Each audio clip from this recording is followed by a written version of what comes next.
Okay, this is Jacqueline Miller. I am back. And this just speaks to perfection. And I'm at a point now in my life where I can laugh at things like this. I apologize to the viewers for the disconnect. I did lose my Wi-Fi signal. So I'm going to start over just a little bit. I've got some Maxi Priest playing in the background. So just give me a second. I'm going to lower the volume on him. I'm not going to shut him off right now because I'm getting into my island vibe. As I explained before, I'm from Brooklyn, New York. I'm a girl from Brooklyn, New York who's done good, as they say back in Brooklyn. But I love the beach. I love the ocean. I love living and being near the ocean. So this morning I got up, I was channeling my inner island girl. So that's why I got on all my flowers, my prints. I actually have a flower upstairs. I should have brought it downstairs and put it on. But again, for those of you who are just joining, I am Jacqueline Miller, on social media known as Mogul Mom du Jour. I am also known as the Get Your Life Strategist. I work primarily with moms. I do work with some women who are not moms, but I work primarily with busy, unfulfilled moms who lost sight of what life was like before they became moms. Most of us as girls growing up, we had dreams of being whatever. But oftentimes when we become moms, we put those dreams on the back burner for our family, for our jobs, for whatever. And then we wonder why we're stressed. We wonder why we're unfulfilled. And we procrastinate with reconnecting with those dreams because we say we can't do it now. The kids have to be older. Then when they get older, well, they got to be a certain age. Oh, when I become an empty nester. And then you're sitting there wondering, well, what next? Procrastination is a dream killer. And I'm spending the next couple of days just talking about it because I hate seeing people sitting on their dreams, being miserable, watching other people transform into these wonderful individuals that they've worked on becoming. And give me 1 second. I am going to shut Maxie off for real now because my favorite song is off. And he's done. And there we go. At least I think. Because, when you want your, now he's not done. Maxie wants to keep singing, but no. Jacqueline says no. Thank you, Maxie.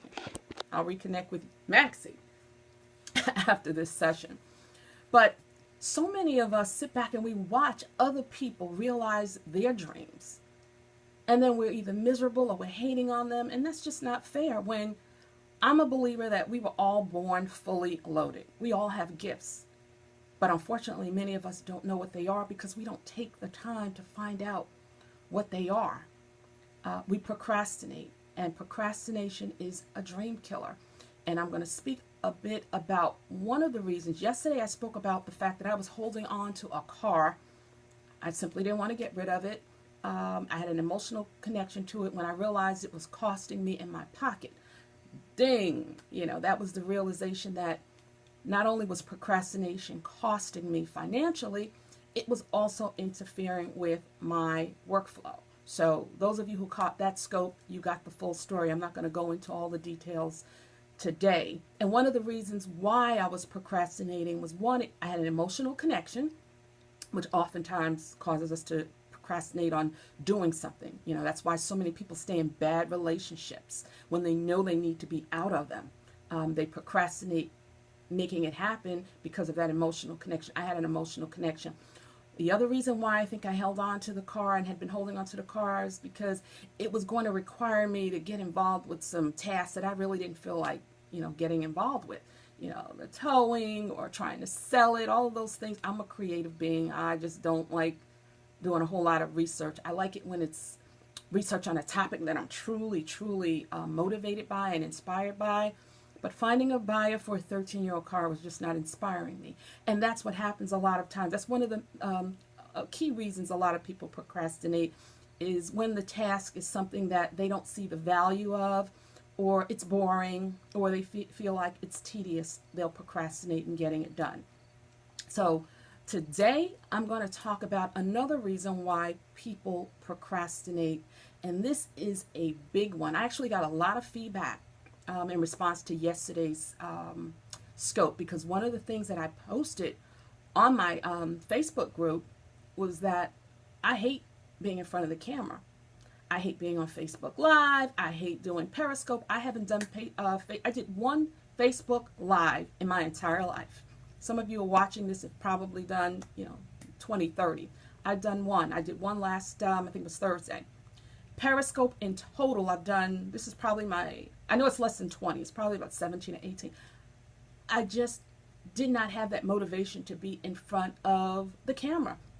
And one of the reasons why is because I've been one of those people that I'm speaking to now. I know I am a perfectionist.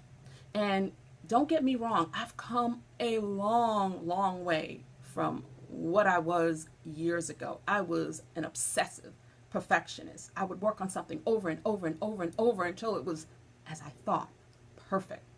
I have transformed into a new me. I'm on this thing that I call a journey back to me.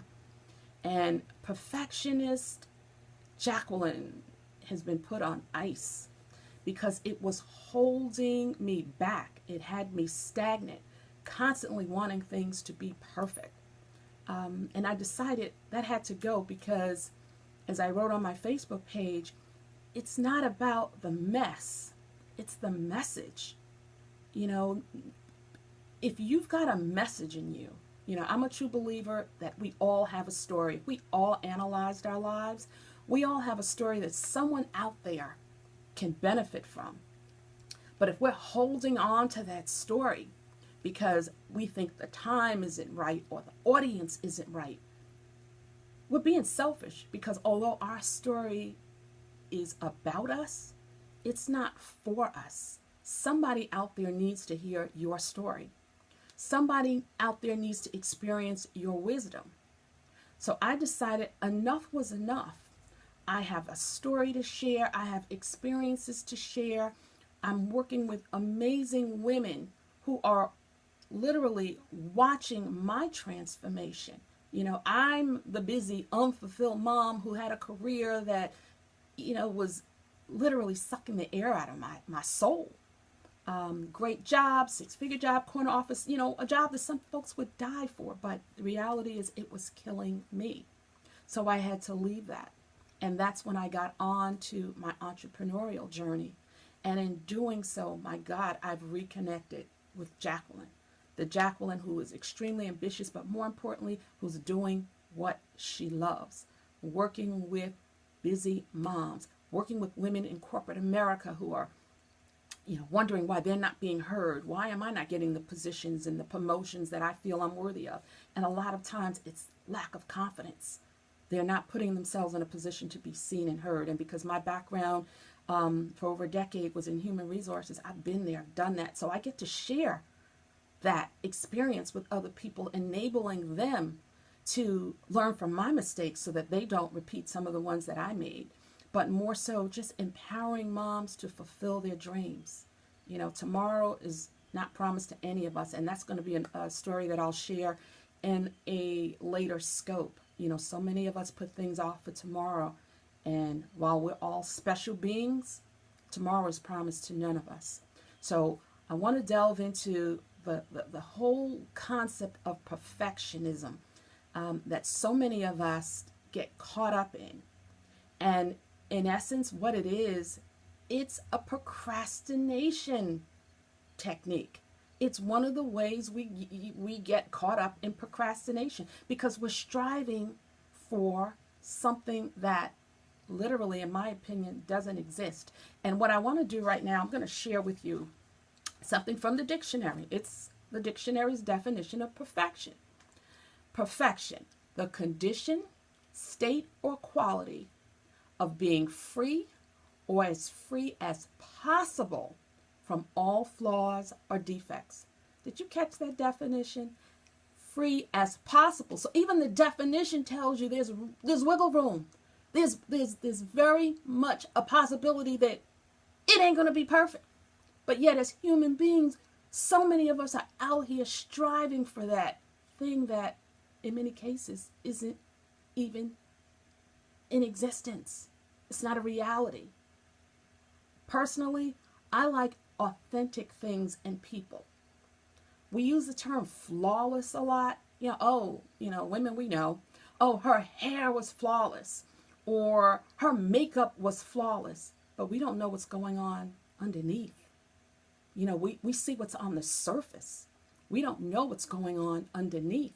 So is her life, is she actually flawless? I'd rather just be authentic. And that mindset is one of the reasons why I've just decided to get on Facebook or do Facebook Live or to get on Periscope, because I'm not trying to be perfect any longer. I'm not trying to be flawless. Never have been. In reality, when I examine my life, and I'm at a happier place in my life now that I've stopped trying to attain something that truly doesn't exist. What I have decided to do, and it's one of the things that I encourage other people, particularly other women, to stop striving for perfection. We're all going to do it. Let's get real. There's going to be opportunities and there's going to be situations where I'm going to go, oh, this has got to be perfect. There's a difference between, wanting it and hoping it happens, when we do things. It's another thing when we're held hostage to that belief that it has to be perfect. Instead, what I've done and what I encourage other folks to do, don't strive for perfection on a 24/7 basis, but strive for excellence. So that's the mindset that I now go after. Instead of striving for perfection, striving for excellence. And I'm at a point now where I'm a true believer that I am perfectly imperfect.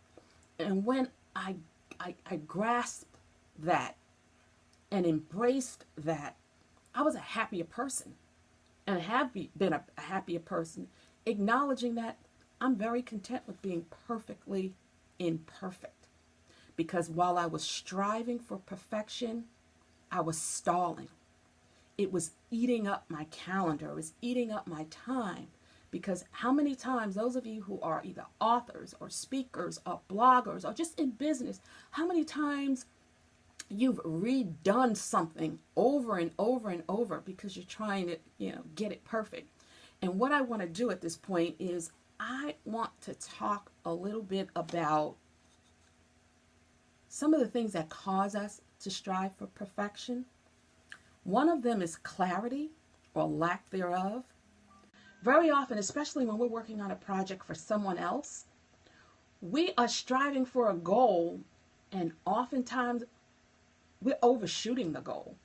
And we're overshooting the goal because we didn't get clear on what it is that the recipient of whatever it is we were working on was looking for. I know that there have been times, for example, I won't name this person, very well-known individual that I recently worked with at an event, and she asked me to MC it. I was driving her crazy and driving myself crazy because I'm writing notes and I'm going to say this and I'm going to say that and I need to be able to say this, driving myself insane. When I finally sat down with her and had her go over what she wanted, it was like this much of what I had been stressing myself over. So I wasn't clear on what her expectations were. And therefore, in my desire to be perfect and oftentimes over-deliver, and I don't have a problem with people who over-deliver. Where the problem comes in is when you stress so much trying to go for perfection to over-deliver that you leave several other things undone. That is not a wise use of time. So getting clear on what it is that you're striving for and what the expectations are, so that you are not driving yourself nuts trying to get perfect, trying to get something perfect. Because once again, that means flawless. And as the dictionary said, there's a possibility you're never going to get to that point. So stop the madness of striving for perfection. Very often you are hurting yourself, and we all know what it does to our calendar. So that's the first C. Getting clarity on what it is that you're working for and working toward. Because once you do that, that desire to be perfect and all that work that goes into being perfect can suddenly be pulled back, and you can take that time and energy and apply it to something else. The other thing that I've noticed, and I was once this girl too, and I know there's some of you guys and girls that are watching this, the desire to be perfect often comes from a lack of confidence. Yes, I said it.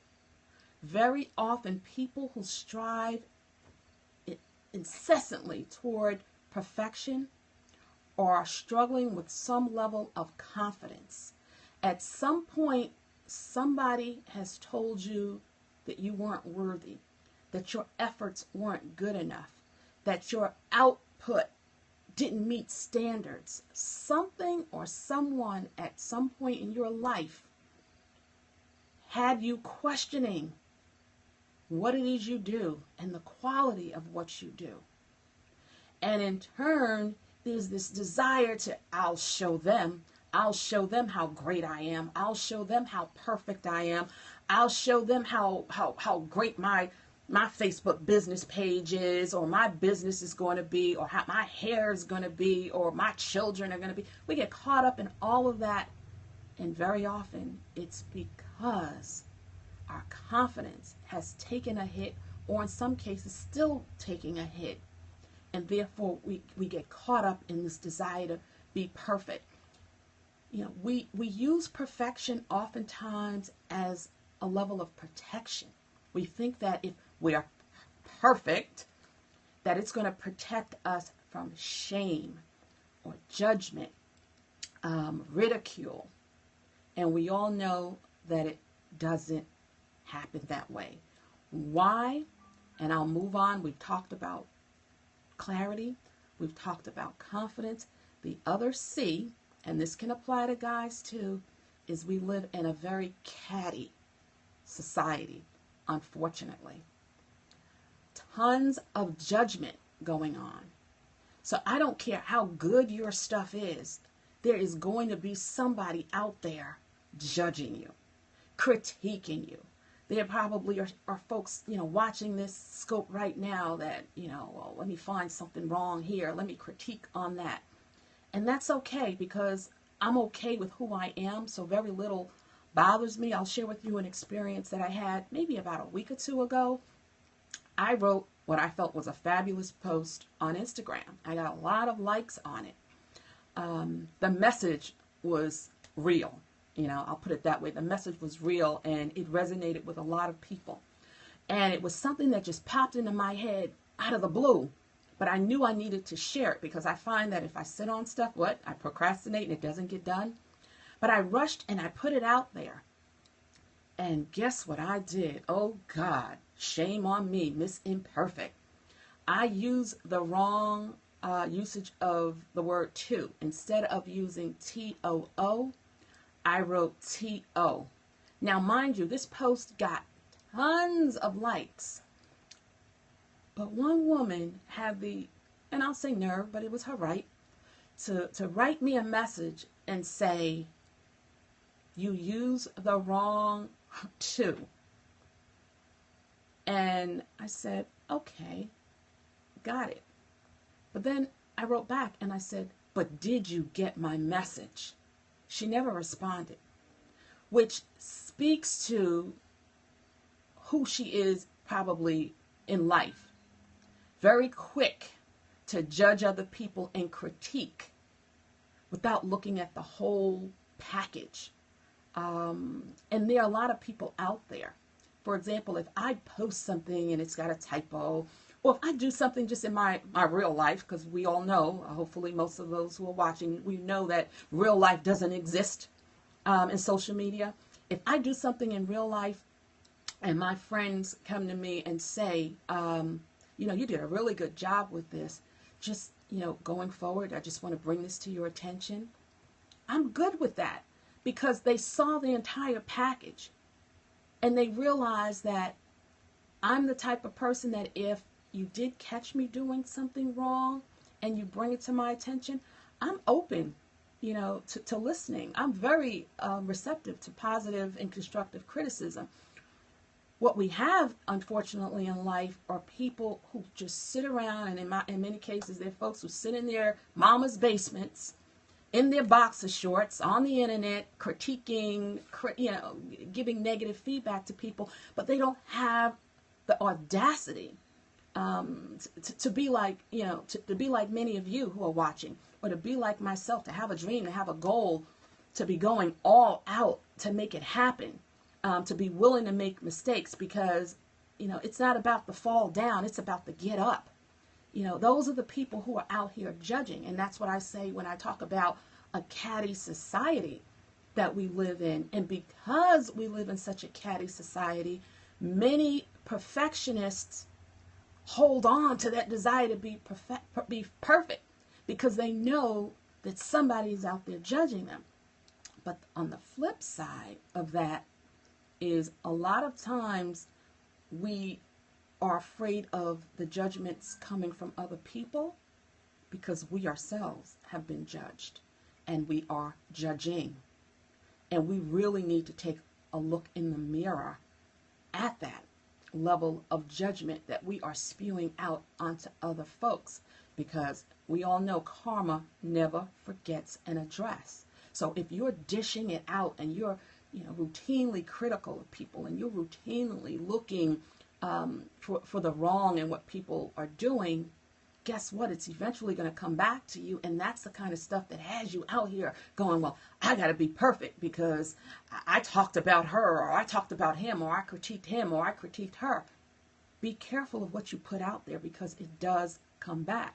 And my thing is, when you get to a point of confidence, and that's where all these C's come together, you get clear on what you're working on, what your goals are, what your dreams are, what the outcome of the task is that you may be working on for a client for, and you're confident in who you are and your skills, and you cease with the unnecessary judgment. I mean, we're humans. It's just human nature. We're all going to have an opinion. We're all going to have an opinion about something or somebody. Let's just be real. However, it's about how you allow that negative energy to take you down. If you allow it to take you down and submerge you into doubt, it's very difficult to come back up. So you're going to constantly be spinning wheels trying to give your very best. Be mindful of that. And also, remember, someone, very near and dear to me, and many of you watching this scope, are probably familiar with her. Lisa Nichols says it best. Other people's opinions of you are none of your business. So when you dispense, first of all, and detox your life of those folks who aren't pouring into your life positively, they need to go. I'm not saying you need to necessarily dispense of them permanently, but if they're not suiting up to get on team you, bench them. Time to bench them. But after a while, you find that in order for you to have that level of confidence, you do have to surround yourself with positive people who are going to support you, not look to pull you down, who themselves acknowledge that they are perfectly imperfect. Those are the kind of folks that I like being around, because those other folks, I'm sorry, you could walk on water today and they'd still go, reason she walking on water is because she can't swim. They'd still have something to say. So dispense with the need, the obsession to be perfect, because it can prevent you from attaining so many things in life. I'll tell you a quick story and then I'm going to end the scope. Several years ago, I was living in Manhattan. Great life, living in Manhattan, working in Manhattan. I used to be able to walk to work. And one day I'm walking down Central Park, nice spring day, got on my tennis shoes, got on my cute dress. I'm walking to work, and I'm early because I was very, focused on being there early, being seen. Remember I talked about helping, women being seen and being heard. So people understood that this girl was ambitious. She was there to win. But I'm walking down Central Park West, and all of a sudden I hear all these yellow taxis, horns are honking, and I look over and, taxi drivers are pointing at me. They're pointing at me. And this one woman walked by and she looked down and she pointed at me, and I'm going, well, what's wrong? I just got this nice dress. I got these nice tennis shoes. Well, I think I'm looking cute going to work. But I looked down and my half slip that I had on was at my knees. It was at my knees, y'all. Because it was a slip that I had worn when I was pregnant with my first son. And, as you blow up, that stretches the elastic. So it was literally too big for me to be wearing several months after I had given birth to him. So without me even realizing it, because I'm walking, I got my music in my ear, I don't even feel it falling down, but other people did. Now the old Jacqueline would have said, oh my God, and jumped into one of those yellow cabs and gone back home, and might have stayed home and crawled over the covers because, oh my God, all of New York City saw me with my skirt at my ankles. But the Jacqueline who was maturing and who had begun to get in touch with who she was and the confidence was growing, I sat down on a bench along Central Park. I pulled that slip off because, hey, let's face it, it was already at my knees. I pulled it off. I balled it up and threw it in my bag, got up, pulled my dress down, fixed it, and kept it moving, head held high. I was so proud of myself because what I did at that moment was realize, A, so what? They saw me with my slip at my ankles. I know some of you all out there have been in situations that are a whole lot worse than a slip at the ankles. And guess what? So have I. So I said, this was nothing. But more importantly, I started this practice, and it's something that I share with you, and hopefully you will take it into consideration too. If you're the type of individual who gets caught up with other people's opinions, I said to myself, so what? Because what are the chances that I will ever see these people again? I will more than likely not see these people who just witnessed my skirt at my ankles ever again. So when you look at things that have you consumed with, oh my God, I got to be perfect. What are other people saying? Ask yourself, will this be important later on today? Will it be important tomorrow? Will it be important next week? Will it be important next month? And in most cases, you'll laugh and the answer will be no. And that'll allow you to move on and not waste time on silly stuff when you could be focused on the real deal. So, again, be clear on what you're working for and working toward so that you don't waste time spinning wheels trying to be perfect and wasting time. Definitely boost your confidence level. You are worthy. You are worthy. I know there are so many of you amazing people watching this scope right now that have gifts and messages to share. Confidence, it doesn't come easy for a lot of people, and that's one of the things that I work with women as well, boosting that confidence, because unfortunately there are people out here in our the third C, our catty society, who like preying on people who don't display a level of confidence. They have no problems wanting to step on your neck and your dreams. And move away from judgment. Move away from judgment and being hard on yourself for no reason, and pull back from the unnecessary judgment, critical, catty behavior that, we typically can be guilty of as humans when it comes to other folks. So that's my scope for today. Strive for excellence, not perfection. The definition even told you there's a strong possibility you ain't getting there. So take that time that you're spending and spinning trying to get there on something real. You've got dreams. You've got dreams to bring into fruition. The world is waiting for your message. The world is waiting for you. And moms that are watching this, your children are watching you. How can you authentically tell your children that they should be following their dreams if you aren't following yours?